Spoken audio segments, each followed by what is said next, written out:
অসমৰ চৰ্চাপৰী সমাজ অসমৰ চৰ্চাপৰী সমাজ অসমৰ বৃহত্তৰ অসমীয়া সমাজৰ এটি অপৰিহাৰ্য অংগ। যদিও এই বিষয়ে যথেষ্ট আলোচনা বিলোচনা যথেষ্ট তৰ্ক বিতৰ্ক চলি আছিল, এতিয়াও চলি আছে, হয়তো ভৱিষ্যতেও চলি থাকিব পাৰে, কিন্তু এই কথা অনস্বীকাৰ্য যে বৃহত্তৰ অসমীয়া সমাজখনৰ সহায় সহযোগিতা সঁহাৰি অবিহনে চৰ্চাপৰী সমাজৰ অৱস্থিতি উন্নতি অগ্ৰগতি ভাবিব নোৱাৰে। আৰু এই বৃহত্তৰ সমাজখনৰ সঁহাৰিৰ বাবে চৰ্চাপৰীৰ এগৰাকী ব্যক্তি হিচাপে আমি কৃতজ্ঞতা জনাওঁ। আমি বৃহত্তৰ সমাজখনৰ ওচৰত এই সমাজৰ চৰ্চাপৰী সমাজৰ উন্নতি অগ্ৰগতিৰ বাবে বহু পৰিমাণে ঋণী, বহু পৰিমাণে ধৰুৱা। তাৰ কাৰণে আমি সদায় বৃহত্তৰ অসমীয়া সমাজখনৰ ওচৰত কৃতাৰ্থ হৈ থকা উচিত। আৰু বৃহত্তৰ অসমীয়া সমাজখনে চৰ্চাপৰী সমাজখনৰ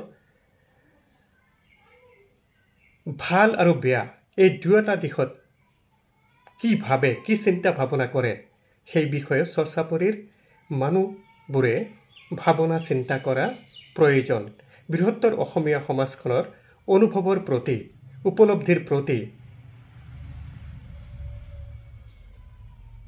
কৃতজ্ঞ হৈ উঠা উচিত। বৃহত্তৰ অসমীয়া সমাজখনৰ চিন্তা ভাৱনাৰ প্ৰতি চকু দিয়া উচিত। তেখেতসকলে কি বিচাৰে, অসমীয়া সমাজৰ অংগ হিচাপে চৰ্চাপৰী সমাজখনে কেনেধৰণে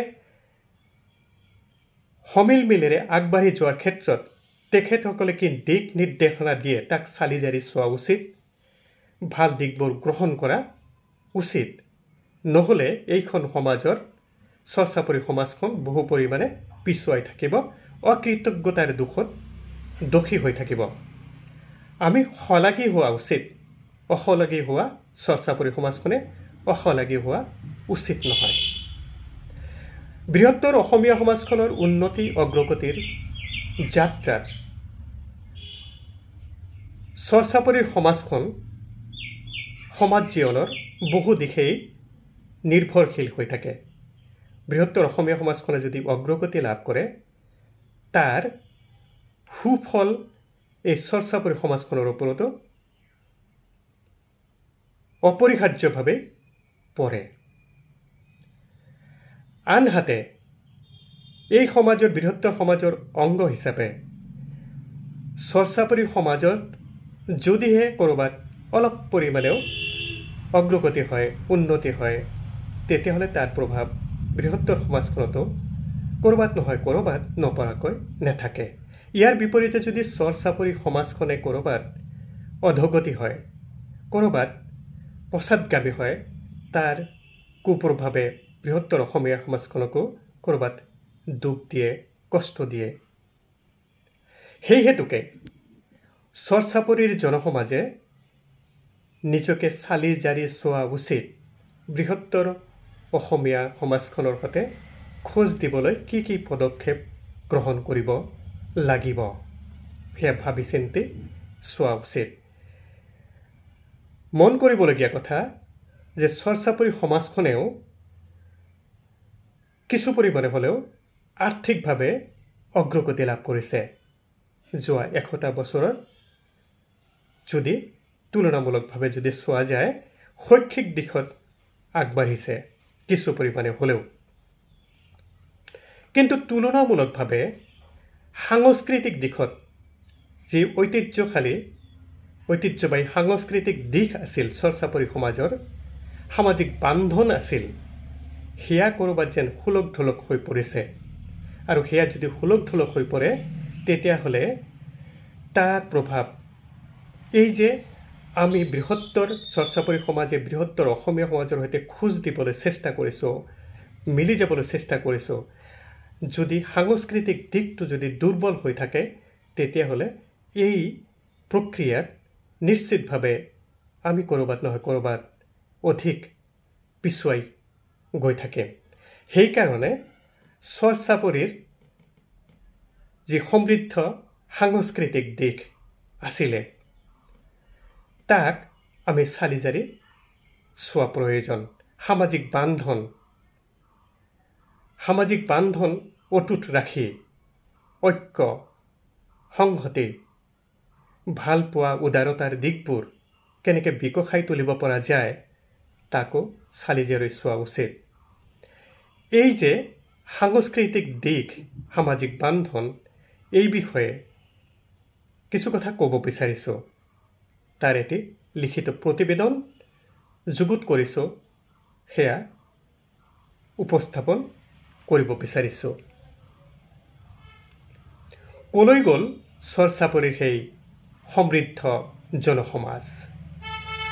আমাৰ দেশ ভাৰতবৰ্ষৰ অসমখনক কোৱা হয় শ্ৰীমন্ত শংকৰদেৱ আজান ফকীৰৰ দেশ।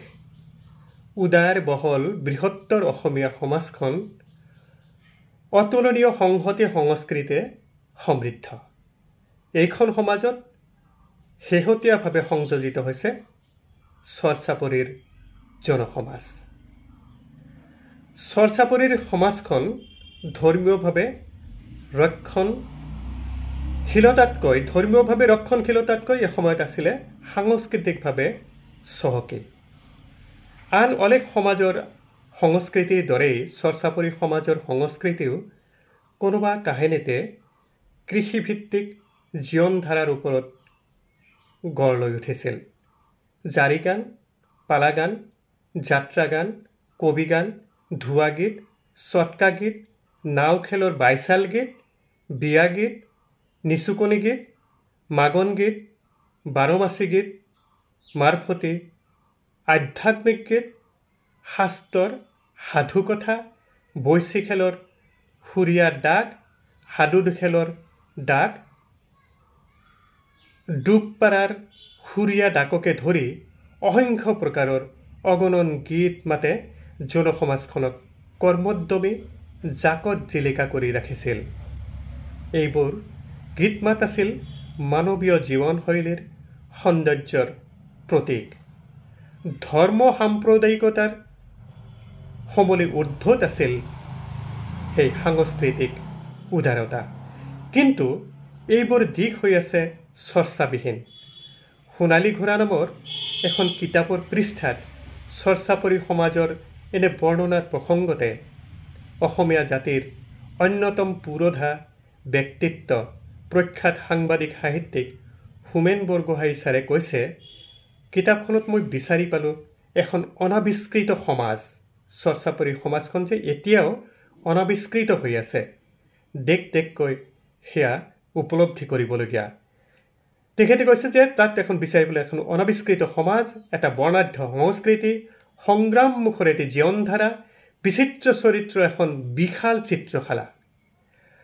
সংস্কৃতিৰ দিশত ইমান সমৃদ্ধশালী এটি জনসমাজে কিন্তু নিজে উপলব্ধি কৰিব পৰা নাছিল যে তেওঁলোকৰ সমাজখনৰো সংস্কৃতি বুলি কিবা এটা দিশ আছে। সেয়া উল্লেখযোগ্য।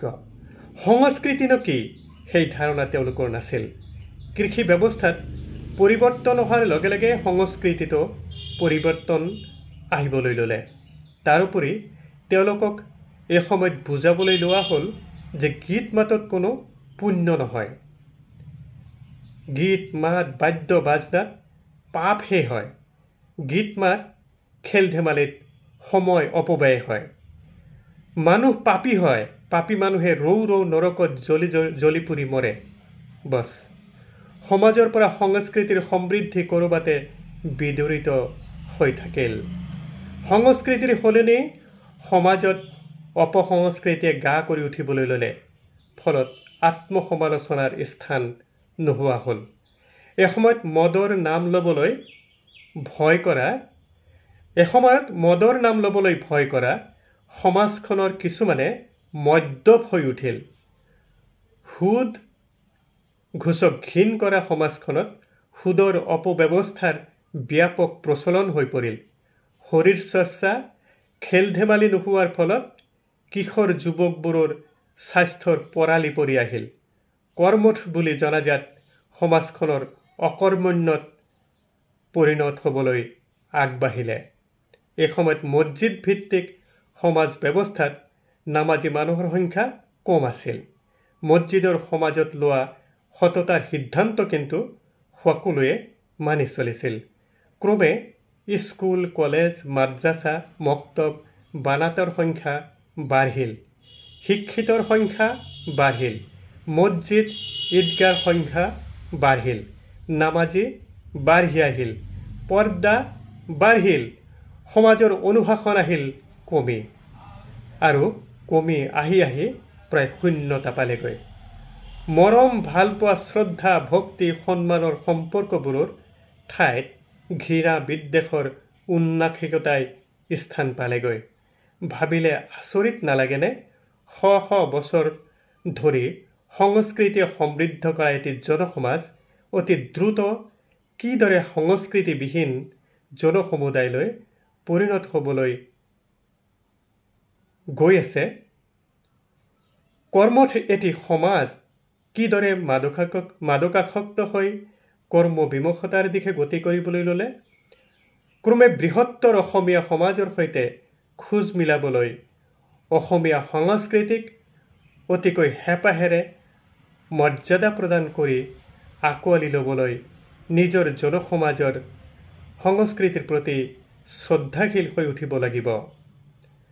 আমি যদি বৃহত্তৰ অসমীয়া সমাজৰ সংস্কৃতিৰ সৈতে অংগাংগীভাৱে জড়িত হৈ পৰিবলৈ যি প্ৰক্ৰিয়া চলে তাক ত্বৰান্বিত কৰিব খোজা হয়, আমি সংস্কৃতি সম্পন্ন হ'ব লাগিব।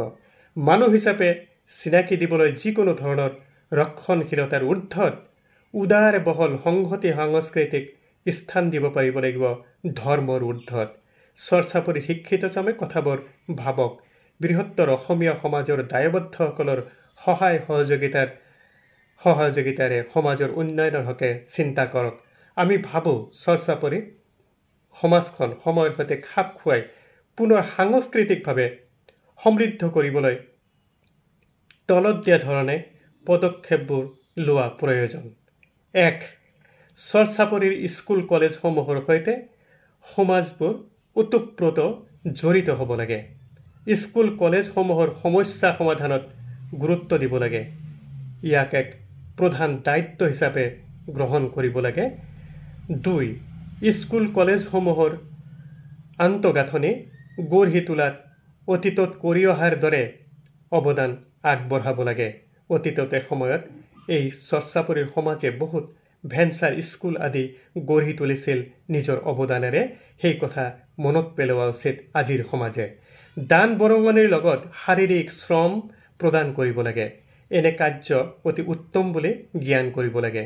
৩. সাংস্কৃতিক দিশসমূহ যথাসম্ভৱ পুনৰুজ্জীৱিত কৰিবৰ বাবে যত্নপৰ হ'ব লাগে। বৃহত্তৰ অসমীয়া সংস্কৃতিৰ সৈতে নিৰ্দ্বিধাৰে পৰিচিত হ'বলৈ আগুৱাই আহিব লাগে। তাৰ বাবে সাংস্কৃতিক আদান প্ৰদান প্ৰতিযোগিতাৰ ব্যৱস্থা কৰিব লাগে। ৪. উন্নততৰ জীৱন ব্যৱস্থাৰ বাবে বিজ্ঞানভিত্তিক আধুনিক শিক্ষাৰে মহিলাসকলকো আগুৱাই নিবলৈ যথাসাধ্য উদগনি দিব লাগে। ইতিমধ্যে সমাজৰ মধ্যবিত্তকে ধৰি অপৰৰ চামে নিজৰ ল'ৰা অথবা ছোৱালী সন্তানক বিজ্ঞানমুখী শিক্ষাৰ দিশত লৈ গৈছে। নিম্নবিত্ত দৰিদ্ৰৰ বাবে ৰৈ গৈছে পাৰম্পৰিক শিক্ষা। সেয়া অতি সোনকালে পৰিৱৰ্তন কৰিলেহে মংগল হ'ব। ৫. সমাজে আগৰ দৰে গুৰুদায়িত্ব পালন কৰিবলৈ গা পাতি ল'ব লাগিব। সমাজৰ কোনো ব্যক্তিয়ে যাতে অসামাজিক কাৰ্যকলাপত নিয়োজিত হ'ব নোৱাৰে সেয়া মন কৰিব লাগে। প্ৰশাসনৰ সৈতে লগ লাগি বিহিত ব্যৱস্থা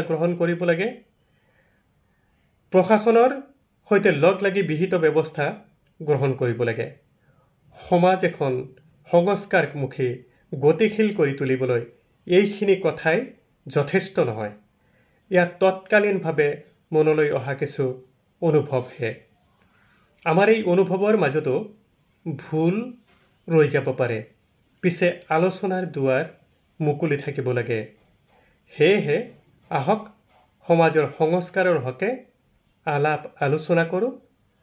তাৰ বাবে আপুনি চৰ্চা কৰি তাৰ বাবে আপুনি চৰ্চা কৰি সমাজৰে এগৰাকী হ'ব লাগিব তেনে নহয়। আচলতে মানুহ ভালপোৱা ধৰ্ম সম্প্ৰদায়ৰ ঊৰ্ধত চিন্তা কৰিব পৰা যিকোনো মানুহৰ দিহা পৰামৰ্শই বৃহত্তৰ সমাজৰ বাবে কল্যাণকৰ। আহক আমি সকলো সংকীৰ্ণতাৰ ঊৰ্ধত, আমি সাম্প্ৰদায়িকতাৰ ঊৰ্ধত, ধৰ্মৰ ঊৰ্ধত এখন সুন্দৰ মানৱীয় সমাজৰ হকে আমি সংহতি সংস্কৃতিৰে সমৃদ্ধ শিক্ষাৰে দীক্ষাৰে বহল মনোবৃত্তিৰে আগবাঢ়ি যাওঁ। আহক আগুৱাওঁ, আহক পোহৰ বিলাওঁ। ধন্যবাদ।